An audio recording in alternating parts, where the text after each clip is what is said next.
Baik, bismillahirrahmanirrahim. Assalamualaikum warahmatullahi wabarakatuh. Perkenalkan, nama saya Rehan Kartikosasi dengan NPM 2340103 yang dimana pada kesempatan kali ini saya akan mempresentasikan hasil analisis laporan keuangan terhadap tiga perusahaan yang terdaftar di Bursa Efek Indonesia, yaitu PT Citata Tbk atau dengan kode emiten CTTH, dan juga PT Diandra Media Internasional Tbk atau DIAN, dan yang terakhir adalah PT Geoprima Solusi Tbk atau GPSO.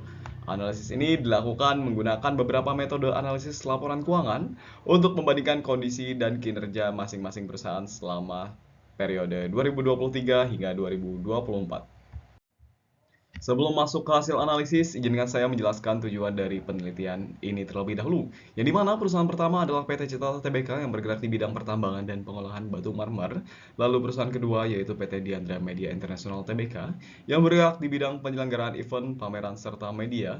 Lalu yang terakhir PT Geoprima Solusi Tbk yang bergerak pada jasa survei, geologi, dan konsultasi pertambangan.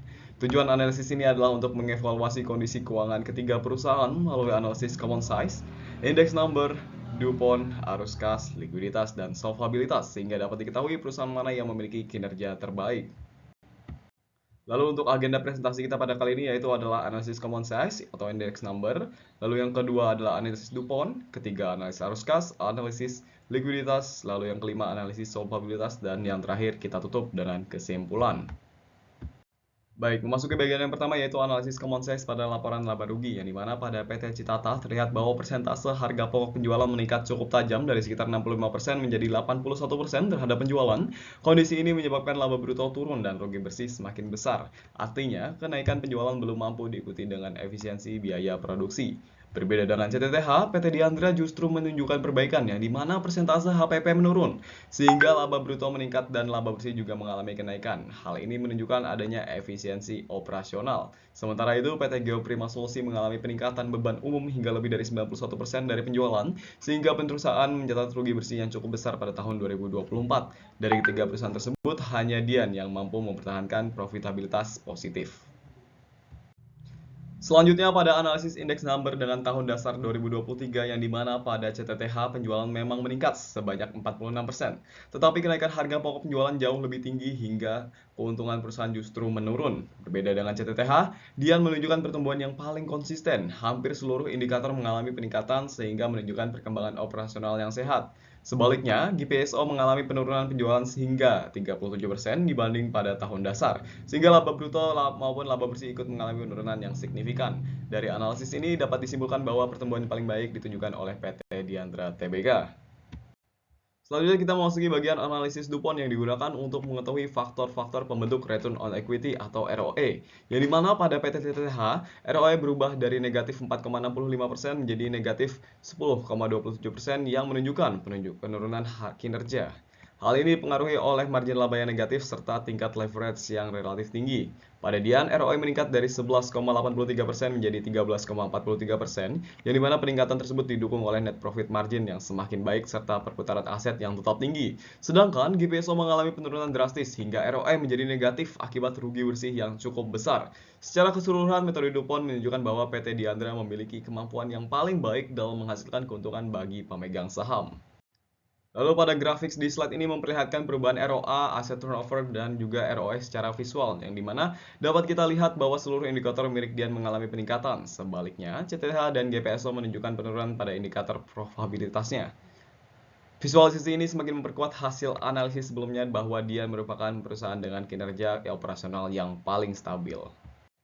Selanjutnya adalah analisis laporan arus kas, yang dimana pada CTTH arus kas operasi berhasil berubah dari negatif menjadi positif. Hal ini merupakan sinyal bahwa adanya indikasi aktivitas operasional yang mulai membaik. Sedangkan PT Dian kembali menunjukkan performa yang sangat baik dengan arus kas operasi yang besar serta free cash flow yang tetap tinggi. Kondisi ini menunjukkan perusahaan memiliki kemampuan menghasilkan kas yang kuat untuk mendukung investasi maupun ekspansinya. Berbeda dengan keduanya, GPSO justru mengalami arus kas yang negatif sehingga perusahaan menghadapi tekanan terhadap likuiditas operasionalnya.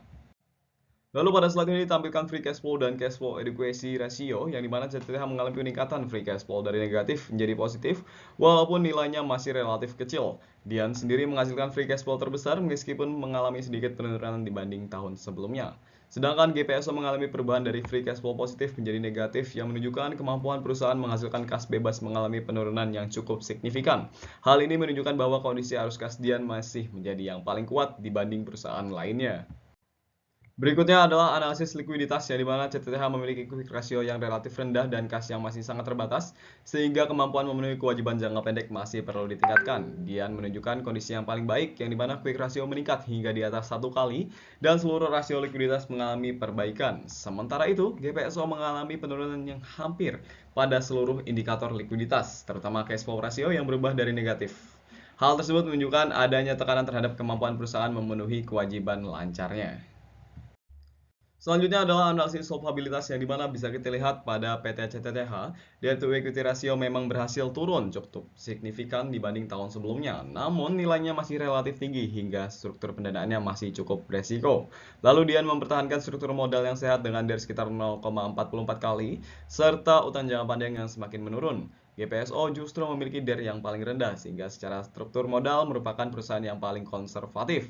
Namun perlu diperhatikan bahwa kondisi solvabilitas yang baik belum tentu diikuti dengan probabilitas maupun likuiditas yang baik. Lalu bisa kita lihat grafik ini memperjelas perbandingan debt to equity ratio antar perusahaan yang dimana CTTH memang menunjukkan perbaikan yang cukup besar, tetapi tingkat utangnya masih lebih tinggi dibanding dua perusahaan lainnya. Dian dan GPSO memiliki struktur modal yang lebih relatif sehat dengan DER di bawah setengah kali. Hal ini menunjukkan bahwa dari sisi risiko pendanaan, Dian dan GPSO berada di posisi yang lebih aman. Lalu pada slide ini merangkum seluruh hasil analisis dalam bentuk scorecard, yang dimana bisa kita lihat bahwa Dian memperoleh penilaian terbaik hampir di seluruh aspek, mulai dari probabilitas, pertumbuhan, arus kas, likuiditas, hingga solvabilitas.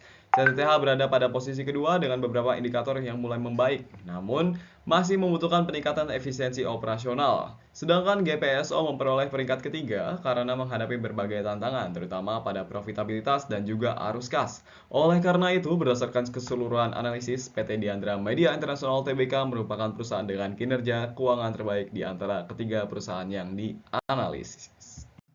Dan berdasarkan seluruh hasil analisis, dapat kita simpulkan bahwasanya masing-masing perusahaan memiliki karakteristik yang berbeda. Misalnya, PT Diandra Media Internasional Tbk merupakan perusahaan dengan kinerja terbaik karena menunjukkan pertumbuhan yang konsisten, probabilitas meningkat, arus kas yang kuat, serta kondisi likuiditas dan solvabilitas yang sehat. Lalu PT CTTH Tbk berada pada posisi kedua dengan perusahaan mulai menunjukkan perbaikan pada arus kas operasional, tetapi masih menghadapi tantangan berupa tingginya biaya produksi dan juga profitabilitas yang masih negatif. Sedangkan PT Geoprima Solusi Tbk menjadi perusahaan dengan kondisi yang paling perlu mendapatkan perhatian. Penurunan penjualan, rugi bersih besar, serta arus kas operasi yang negatif menunjukkan bahwasanya perusahaan menghadapi tekanan operasional yang cukup serius meskipun struktur modalnya masih tergolong aman. Baik, demikian pemaparan hasil analisis laporan keuangan yang dapat saya sampaikan. Besar harapan saya semoga hasil analisis ini dapat memberikan gambaran mengenai kondisi keuangan dari ketiga perusahaan berdasarkan metode analisis yang telah digunakan. Saya ucapkan terima kasih atas perhatiannya. Wabillahi taufiq wal hidayah. Wassalamualaikum warahmatullahi wabarakatuh.